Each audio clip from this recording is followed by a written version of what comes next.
Bapak, Ibu, dan saudara-saudara yang dikasihi oleh Tuhan. Kita jumpa lagi dalam program Sapa Senja. Kita akan belajar firman Tuhan sore hari ini dengan tema Dekat Allah. Kita akan membaca di dalam kitab Mazmur pasal 62 ayat 2 dan ayat 3. Demikian bunyi firman Tuhan. Hanya dekat Allah saja aku tenang, daripadanya lah keselamatanku. Hanya dialah gunung batuku dan keselamatanku, kota bentengku, aku tidak akan goyah. Dan ayat ini ditulis hampir sama dengan ayat yang ke-6 dan ayat yang ke-7. Saya bacakan.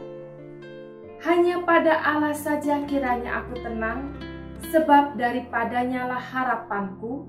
Hanya dialah gunung batuku dan keselamatanku, kota bentengku, aku tidak akan goyah.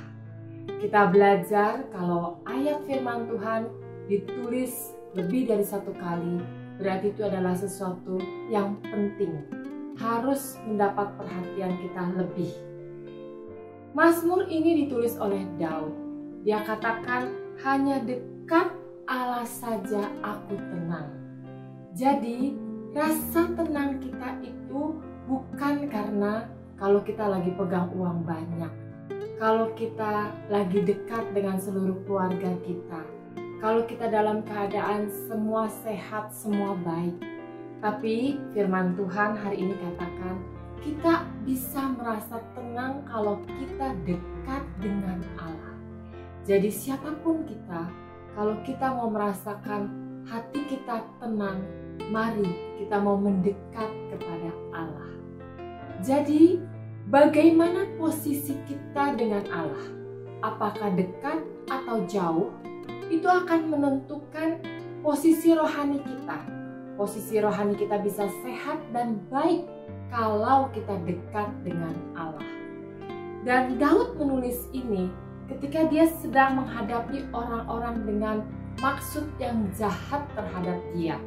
Kalau kita baca di ayat yang keempat dan ayat yang kelima, firman Tuhan katakan, berapa lamakah kamu hendak menyerbu seseorang, hendak meremukkan dia, hai kamu sekalian, seperti terhadap dinding yang miring, terhadap tembok yang hendak roboh. Mereka hanya bermaksud menghempaskan dia dari kedudukannya yang tinggi.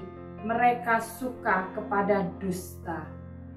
Jadi kita tidak bisa menghindari dalam kenyataannya, dalam hidup kita sehari-hari, kita akan menghadapi orang-orang dengan maksud yang tidak baik, dengan maksud yang jahat terhadap kita. Tapi mari kita juga diberikan jalan keluarnya di dalam Mazmur Daud ini.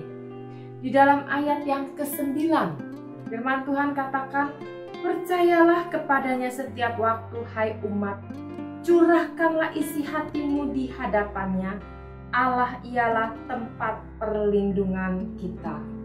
Jadi kita diajarkan ketika harus menghadapi orang-orang dengan maksud yang jahat, bagaimana supaya kita tetap bisa merasa tenang, dekat dengan Allah, dan curahkan isi hati kita. Ceritakan apa yang kita alami, ceritakan apa yang sedang kita hadapi, ceritakan apa yang harus kita selesaikan, masalah-masalah, persoalan, pergumulan yang harus kita selesaikan. Curahkan itu di hadapan Tuhan. Dan firman Tuhan katakan, Allah itu adalah tempat perlindungan bagi kita. Sekarang kita lihat di dalam Mazmur pasal yang ke-73. Baca ayat 21 sampai ayat yang ke-23. Firman Tuhan katakan, ketika hatiku merasa pahit dan buah pinggangku menusuk-nusuk rasanya, aku dungu dan tidak mengerti, seperti hewan aku di dekatmu. Tetapi aku tetap di dekatmu, engkau memegang tangan kananku.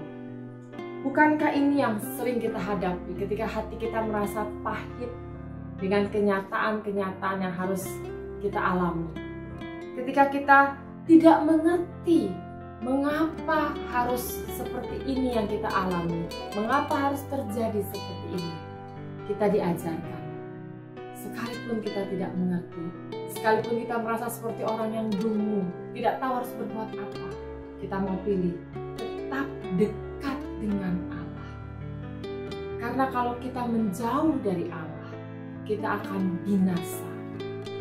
Kita akan baca dalam ayat yang ke-27, firman Tuhan katakan, sebab sesungguhnya siapa yang jauh daripadamu akan binasa. Kau binasakan semua orang yang berzinah dengan meninggalkan engkau. Jadi jangan pernah menjauh daripada Tuhan. Semakin kita merasa hati kita tidak tenang, kita merasa hati kita khawatir, takut, galau, justru kita harus semakin dekat dengan Allah. Semakin banyak waktu kita untuk bersekutu dengan Tuhan, mencari Tuhan. Karena firman Tuhan menjanjikan di dalam ayat yang ke-28 kita akan baca, tetapi aku suka dekat pada Allah. Aku menaruh tempat perlindunganku pada Tuhan Allah, supaya dapat menceritakan segala pekerjaannya. Kita akan melihat dan mengalami pertolongan-pertolongan Tuhan, sehingga kita bisa menceritakan pekerjaan Tuhan yang kita alami. Amin. Tuhan Yesus memberkati.